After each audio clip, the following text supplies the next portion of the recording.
ગુજરાત વિધાનસભાના અધ્યક્ષ શંકરભાઈ ચૌધરીના હસ્તે થરાદ ખાતે ₹13.28 કરોડના ખર્ચે નવનિર્મિત વહીવટી બિલ્ડિંગનું લોકાર્પણ કરાયું હતું।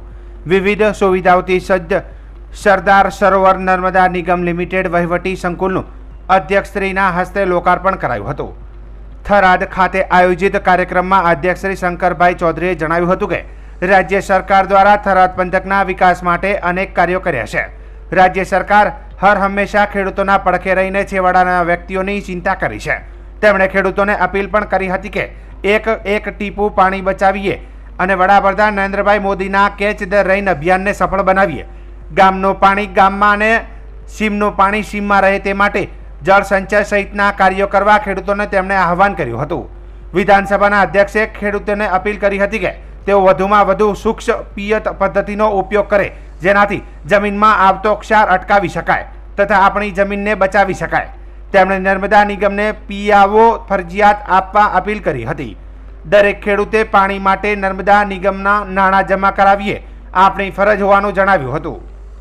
આ સાથે અધ્યક્ષશ્રીએ જાહેરાત કરતા જણાવ્યું હતું કે રાજ્ય સરકારશ્રી અને ભૂપેન્દ્રભાઈ પટેલ દ્વારા તારીખ 22 મે 2025ના રોજ વાવ થરાદ વિસ્તારની બ્રાન્ચ કેનાલમાં નર્મદાનું પાણી છોડવામાં આવશે, જેથી કરીને ઉનાળાની ગરમીમાં પશુ પક્ષી અને ખેડૂતોને ફાયદો મળી રહેશે।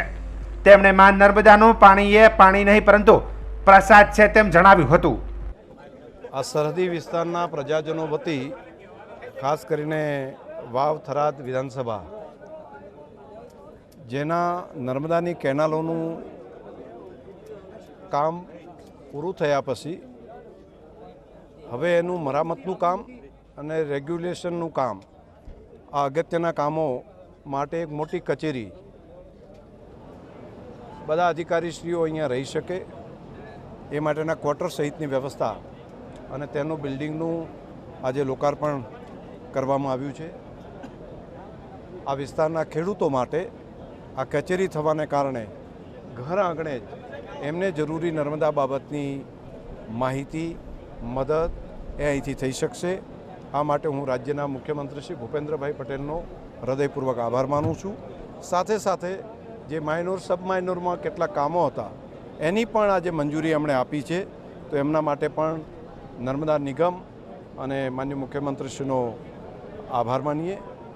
આવતીકાલથી નર્મદાની બ્રાન્ચ કેનાલોમાં પાણી છોડવા માટેનો પણ જે નિર્ણય કર્યો છે એ માટે પણ આ વિસ્તારના ખેડૂતો વતી राज्य सरकार माननीय मुख्यमंत्रीश्रीનો आभार અને धन्यवाद करूँ છું।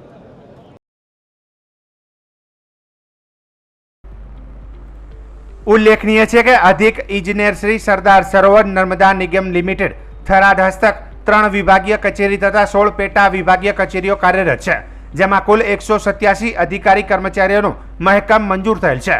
थराद वर्तुळ हेठळ नर्मदा वहीवटी संकुलનું कुल ₹13.28 करोड़ना खर्चे वर्ष 2023 में कामगीरी चालू कराई हती, जेनु लोकार्पण करायुं छे।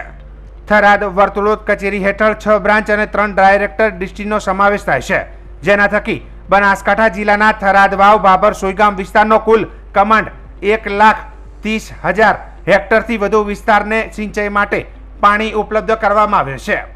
आ कार्यक्रममां वाव धारासभ्य सौरभजी ठाकोर, नर्मदा निगमना डायरेक्टर KL पटेल, मुख्य इंजीनियर NV कोटवाल, अधिक इंजीनियर SP पटेल, पूर्व सांसद परबतभाई पटेल, थराद प्रांत अधिकारी तुषार जानी, जिला अग्रणी कनुभाई व्यास सहित सहकार क्षेत्रना आगेवानो, अधिकारीओ, कर्मचारीओ ने बहोળી संख्यामां लोको उपस्थित रह्या हता।